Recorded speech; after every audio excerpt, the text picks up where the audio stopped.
Olá, tudo bem com vocês? Eu espero que todos estejam bem, com a graça de Deus. E na nossa devocional, neste momento, nós iremos estar lendo um texto que se encontra lá no Evangelho de Mateus, capítulo 6, a partir do versículo 25, que nos diz: Por isso vos digo, não andeis ansiosos pela vossa vida, quanto que haveis de comer ou de beber, nem pelo vosso corpo, quanto o que haver de vestir. Não é a vida mais do que o alimento, e o corpo mais do que as vestes? Observai as aves do céu. Não semeiam, não colhem, nem ajuntam em celeiros. Contudo, vosso Pai Celeste as sustenta. Porventura não valeis vós muito mais do que as aves? Qual de vós, por ansioso que esteja, pode acrescentar um segundo sequer à sua vida? E por que andais ansiosos quanto ao que você vai vestir, quanto ao que você vai comer? Considerai os lírios do campo, eles não costuram, não fabricam, roupas nem tecidos. Contudo, nem Salomão, com toda a sua riqueza, foi capaz de se vestir feito os lírios do campo. Ora, se Deus veste assim a erva do campo, que hoje existe e amanhã é lançada ao forno, quanto mais a vós outros, homens de pequena fé. Portanto, não inquieteis dizendo que comeremos ou que beberemos, ou com que nós nos vestiremos, porque as pessoas que não têm a Deus no coração, elas pensam e vivem desta forma. Mas vocês busquem em primeiro lugar o reino de Deus e a sua justiça, e todas estas coisas vos serão acrescentadas. Amém?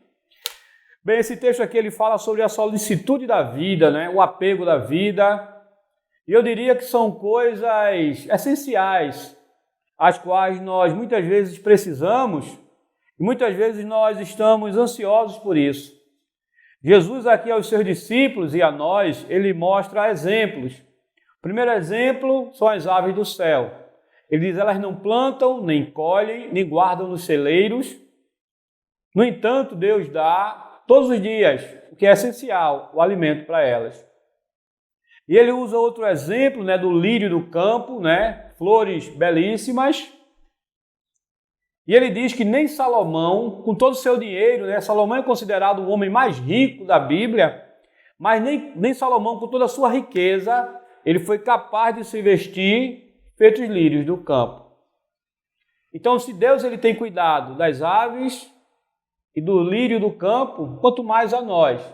E o texto ainda diz, homens, pessoas de pouca fé, pessoas que têm uma fé limitada. Então, que a gente possa aprender a esperar tão somente em Deus, porque Ele tem cuidado de nós. Amém? Vamos orar neste momento? Oremos. Senhor Deus, Pai Todo-Poderoso, Pai, nós te pedimos, Senhor Deus, que a Tua graça ela possa ser conosco, com a nossa família. Tem misericórdia de nós, Senhor. Pai, nós também te pedimos pelo projeto CDI. Te pedimos, Senhor Deus, Pai, que Tu nos abençoe. Abençoe todos os beneficiários, as suas famílias, como também, Senhor Deus, todas aquelas pessoas que fazem parte, Senhor Deus, do quadro, Senhor Deus, do projeto CDI. Os monitores, a direção, todos aqueles que estão nos auxiliando, Senhor Deus, nesta obra, a qual nós sabemos que é uma obra, Senhor Deus, que iniciou-se no Teu coração, Senhor. Tem misericórdia deste momento, o qual nós estamos vivendo, Senhor, e enche o nosso coração de esperança, sabedoria e discernimento, Pai. É o que nós te pedimos e agradecemos. Em nome de Jesus. Amém. Vamos começar mais uma aula. Eu gostaria que você prestasse bastante atenção, ok? Em tudo aquilo que será lido neste momento. Nós estamos aqui diante desse tema, festa no céu. Hoje é dia de festa no céu. Eu creio que esse tema aqui ele é um tema bastante conhecido nosso. Todos os anos nós estamos aí com essa campanha, com esse objetivo de levar o Santo Evangelho de Cristo Jesus, aos seus corações. Então que nesse momento, né, o Espírito Santo ele possa estar falando ao teu coração, né, ao nosso coração neste momento, através da palavra do Senhor. Amém? Bem, lembrando o texto que foi lido lá no nosso devocional, onde o próprio Jesus ele diz: por isso vos digo, não andeis ansiosos pela vossa vida, quanto ao que haver de comer ou beber, nem pelo vosso corpo, quanto que haver de vestir. Não é a vida mais do que o alimento, e o corpo mais do que as vestes? Observai as aves do céu, elas não semeiam, não colhem, nem juntam em celeiros. Contudo, vosso Pai Celeste as sustenta. Porventura, não valeis vós muito mais do que as aves?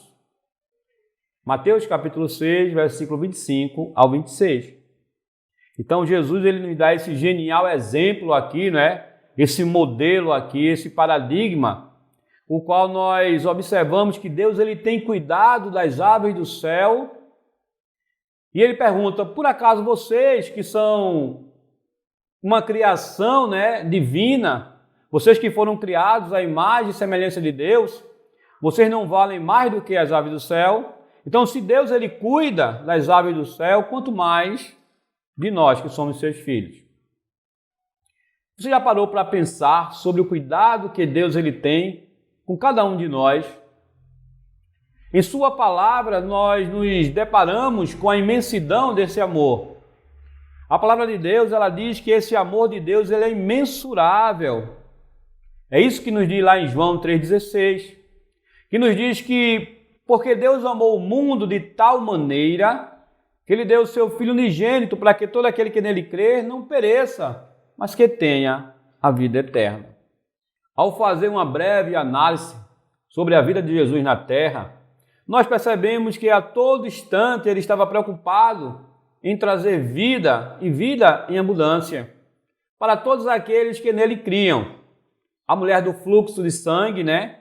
Lá em Mateus capítulo 9, o verso 20, que diz que havia uma mulher que há muito tempo ela sofria com uma doença, uma hemorragia, e aquela mulher ela disse, né, para si mesma, com fé: se eu tão somente tocar nas vestes de Jesus, eu serei curada.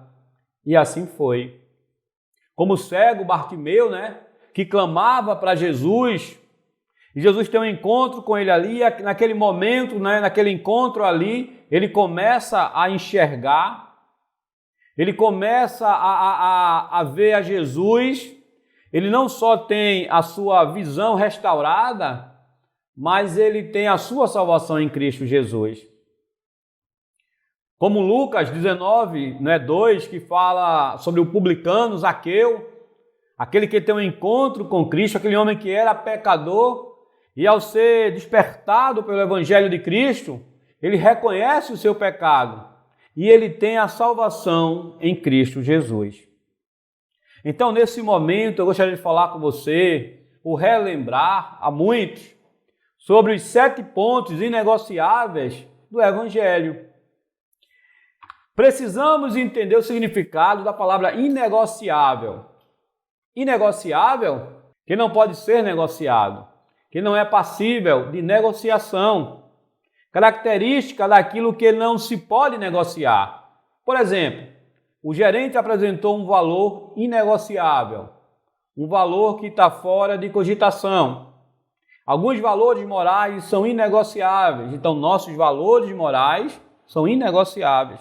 Mas nós precisamos atentar, em primeiro lugar, quando nós falamos, né, sobre os 7 pontos inegociáveis da salvação ou do Evangelho, é a natureza pecaminosa do homem e suas consequências, as quais nós chamamos de más notícias ou notícias ruins. E a primeira notícia ruim, terrível, que nós iremos mencionar é a questão do pecado. O pecado nada mais é do que uma desorganização do projeto que Deus criou inicialmente. Vemos no primeiro livro bíblico, né, no livro de Gênesis, que tudo que ele fez era bom e a sua magnitude e perfeição se fazia presente.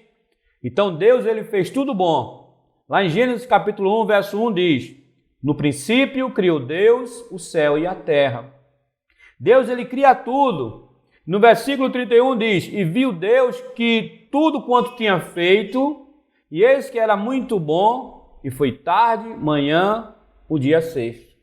Então Deus, ele criou as coisas de forma ordenada, de forma organizada, e tudo era bom.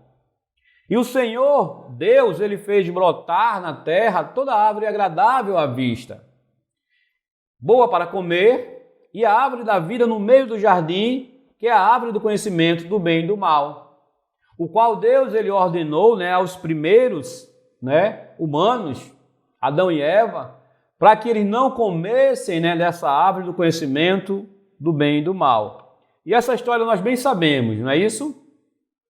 Mas observe que no Jardim do Éden o conhecimento do bem e do mal já era acessível aos homens, aos moradores ali naquele momento, que era Adão e Eva. E que comer ou não do fruto da árvore do conhecimento do bem e do mal fazia parte de uma escolha, o que nós chamamos de livre arbítrio. Tentados pelo mal, os dois comeram fruto de uma das árvores, aquela árvore que estava ali no centro do jardim, a qual Deus ordenara para não comer. Os dois comeram e isso trouxe sérias consequências para suas vidas. E uma delas é a morte espiritual para Adão e Eva. As consequências dessa desobediência, porque Deus diz, olha, coma de todas as árvores, mas não coma da árvore que está lá no meio, a árvore do conhecimento do bem e do mal, porque no dia que vocês comerem, certamente vocês morrerão.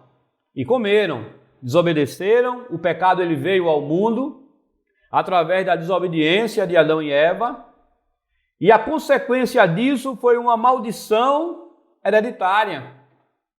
E o texto diz que a mulher, Deus ele declarou o seguinte: multiplicarei grandemente o teu sofrimento na gravidez. Com sofrimento você dará à luz a filhos. Seu desejo será do seu marido e ele a dominará. E para o homem também ele disse: visto que você deu ouvido à sua mulher e comeu do fruto da árvore, a qual eu lhe ordenara que não comesse, maldita é a terra por sua causa.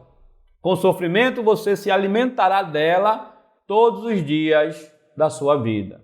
Está lá no livro de Gênesis capítulo 3, o verso 16 e o verso 17. Quando nós chegamos lá no capítulo 3, vemos as consequências desse pecado original que trouxe a toda a linhagem humana a hereditariedade do mal e a escolha entre o bem e o mal. Romanos capítulo 3, verso 23 diz: porque todos pecaram, destituídos estão da glória de Deus. Romanos 5:1 diz: portanto, da mesma forma que o pecado entrou no mundo por um homem, Adão, pelo pecado a morte, assim também a morte veio a todos os homens, porque todos pecaram. Então está aí, diante de nós, a segunda notícia terrível, que é a morte. Algo que nós não estamos acostumados nem habituados, embora nós convivamos, diariamente, com essa iminência da morte. Porque a Bíblia diz que a nossa vida é como uma vela, que ela está acesa, mas de uma hora para outra ela pode apagar. A morte física. A morte física. No suor do teu rosto comerás do teu pão, até que te tornes a terra, porque dela foste tomado, porquanto és pó, e em pó te tornarás. Gênesis capítulo 3, verso 19. E está ligado aqui diretamente com o nosso tempo aqui como ser humano. Nós nascemos, vivemos e morremos. Quando nós nascemos com uma data de validade prescrita. Nós não somos eternos. Podemos viver 50, 70, 80, 100, 110 anos, mas a gente sabe que um dia irá findar. A mortalidade, ela é um fardo que nos foi dado e todos nós temos um tempo aqui na terra determinado por Deus. Porque o salário do pecado é a morte. Diz lá em Romanos capítulo 6, o verso 23. Nós falamos sobre a morte física, Mas também existe outro dano muito grande nas nossas vidas, que é a morte espiritual.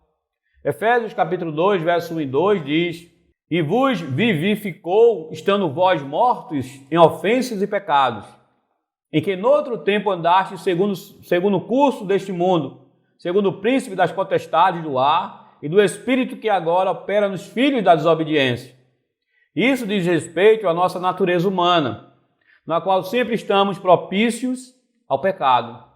Adão e Eva tinham uma condição eterna com Deus, uma relação íntima lá no paraíso. Uma relação íntima de vivência. Isso foi quebrado no momento da desobediência, no momento que o pecado capital ele vem até nós. Então nós falamos sobre a morte física, espiritual e a morte eterna. A morte eterna é a vida longe de Deus, de forma definitiva. É o renegar Deus com todas as forças, sem nenhuma possibilidade de conversão. Hebreus capítulo 9, verso 28 diz: E assim como os homens está ordenado morrer uma só vez, vindo depois disso o juízo. O que isso quer dizer? Hebreus 9, 28 diz: Assim como aos homens está ordenado morrerem uma só vez, vindo depois disto o juízo. Isso quer dizer o seguinte, que aquilo que nós podemos fazer, devemos fazer enquanto nós estamos vivos, porque morreu, segue-se o juízo. Ou é céu ou é inferno. A morte eterna é o marco final da nossa relação com Deus. Mas a graça ela nos permite ainda escolher viver ou não para Cristo, sem qualquer preço. Já na fase final, a morte eterna, a graça ela não será mais permitida. E o sofrimento eterno será a consequência para aqueles que não quiseram a Deus. Então, morreu, segue-se o juízo. Outro elemento que eu gostaria de falar neste momento são as obras. Muitas pessoas pensam, que elas podem fugir da morte física, espiritual e eterna através das obras. Através daquilo que elas fazem de bom. Como se isso fosse somatório, para a sua salvação, para o seu acolhimento, para o seu desenvolvimento, relacionamento com Deus. Mas a palavra de Deus diz que não é pelas obras que nós somos salvos.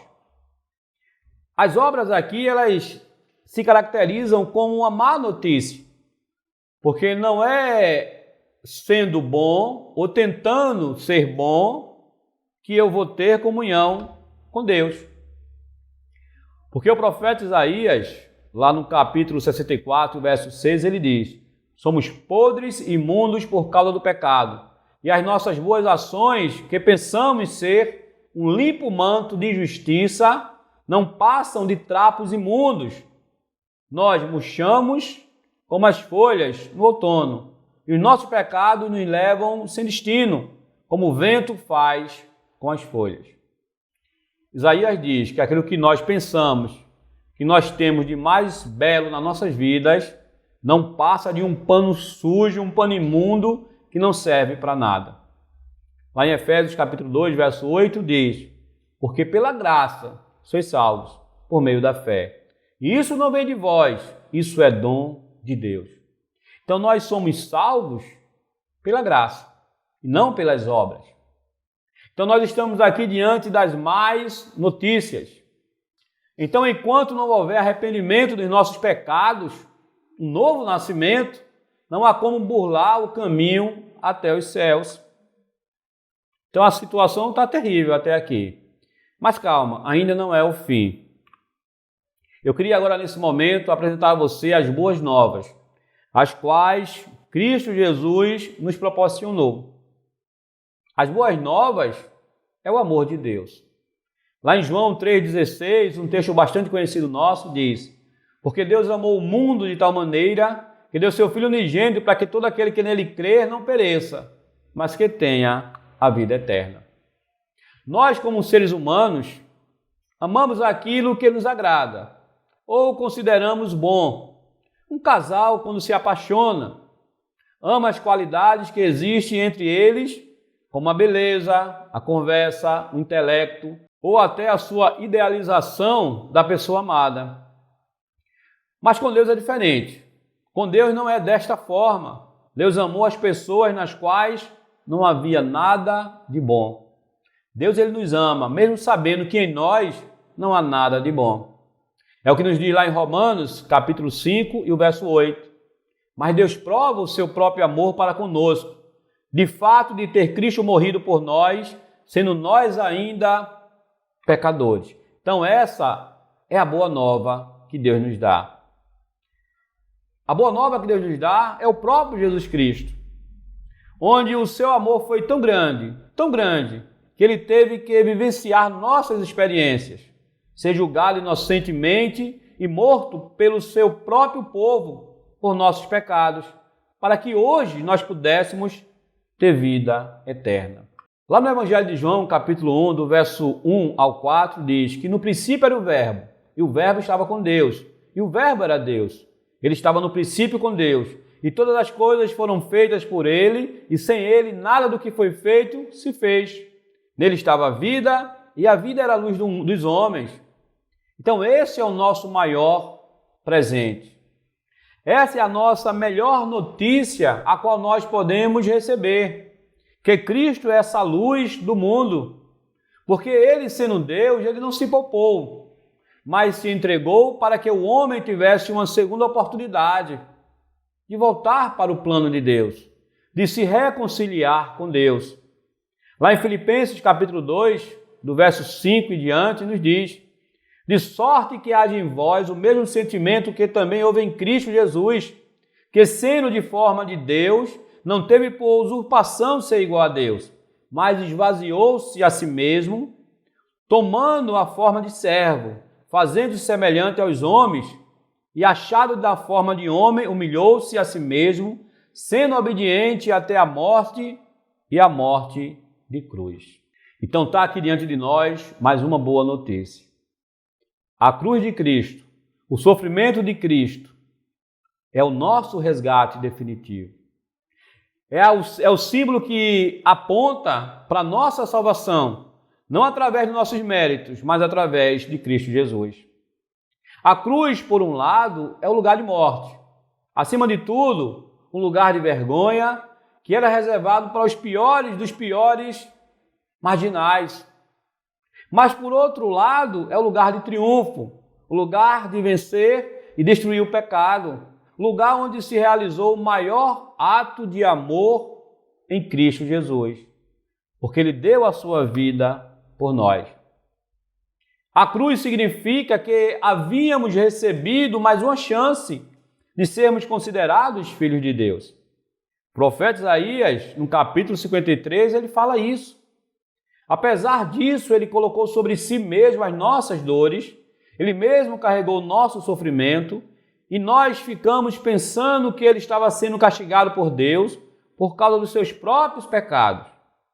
A verdade, porém, é esta: ele foi ferido por causa dos nossos pecados, seu corpo foi maltratado por causa das nossas desobediências, ele foi castigado para nós termos paz, ele foi chicoteado e nós fomos curados. Nós andávamos perdidos, espalhados como ovelhas. Nós abandonamos os caminhos de Deus e seguimos nossos próprios caminhos. Apesar disso, Deus jogou sobre ele a culpa e os pecados de cada um de nós. Nos foi dada uma segunda chance de nos redimir dos nossos pecados. Isso só é possível porque a graça de Deus transbordou em nossas vidas. Graça que é favor imerecido. Essa graça nos faz entender o tamanho do amor de Deus por nós. Uma vez que ele poderia ter deixado, a humanidade seguir o seu destino, o seu caminho de morte eterna. Mas a palavra de Deus diz que Deus fez cair sobre Jesus Cristo o nosso castigo, para nos libertar do pecado. Mas lá em Lucas, capítulo 15, o verso 10, nos diz: eu digo que, da mesma forma, há alegria na presença dos anjos de Deus por um pecador que se arrepende. Então esse tema, festa no céu, ou hoje é festa no céu, ele está direcionado, não é, à obra de Cristo Jesus, aquilo que Cristo ele fez nas nossas vidas. E quando o Espírito Santo ele toca o coração do pecador e ele reconhece, né, Cristo Jesus como seu único e suficiente Salvador, o texto em Lucas 15:10 diz que há festa no céu quando o pecador se arrepende. Então, diante de tudo isso que foi visto até aqui, você entendeu o plano de salvação, você entendeu que Cristo ele morreu por nós, sendo nós pecadores, você entendeu que Cristo ele nos dá uma nova chance nesse momento. Então a pergunta que eu faço a você neste momento é: você deseja ter Cristo Jesus como seu Salvador? Então, se você entendeu, se você foi tocado pelo Espírito Santo, eu gostaria que você fizesse essa oração agora comigo.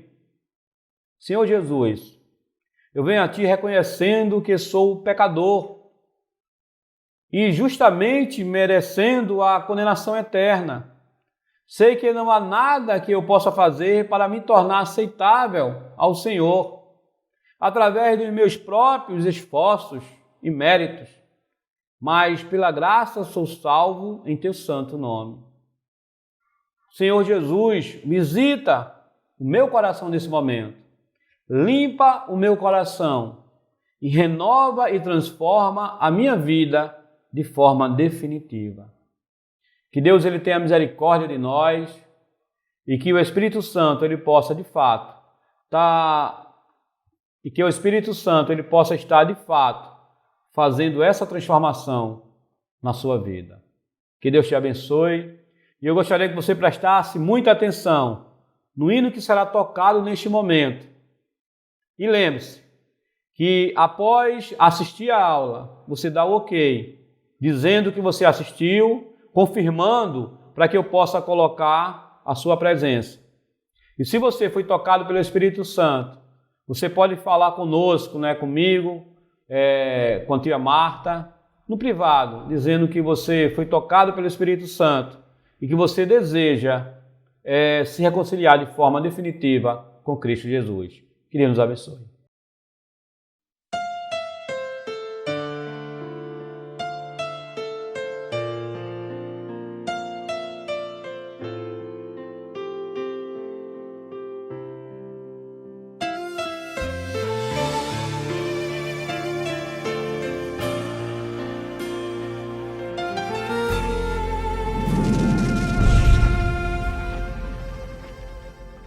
Sua morte ali na cruz, carregando a minha dor, você se expôs por mim, se entregou em meu lugar e me deu uma nova chance. Eu vou recomeçar, vou deixar na cruz tudo que passou, que ficou pra trás. Olho pra você, corro pra você, seu amor me chama.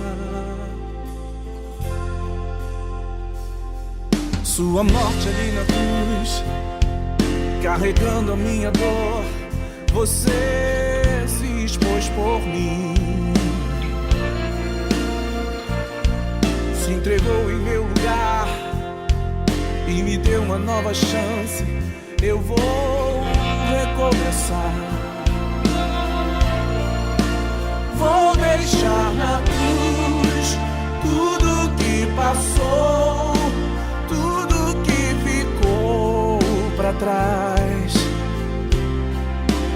Olho pra você, corro pra você, seu amor me chama. Eu dependo desse amor, do seu amor, mais que tudo.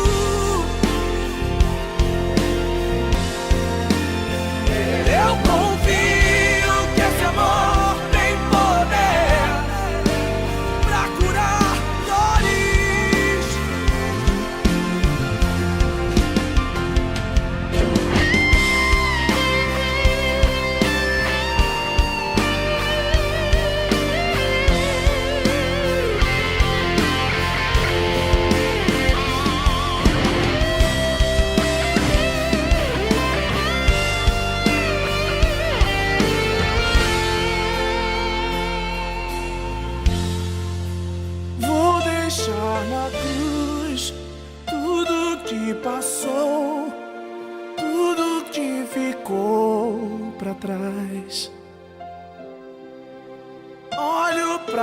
você.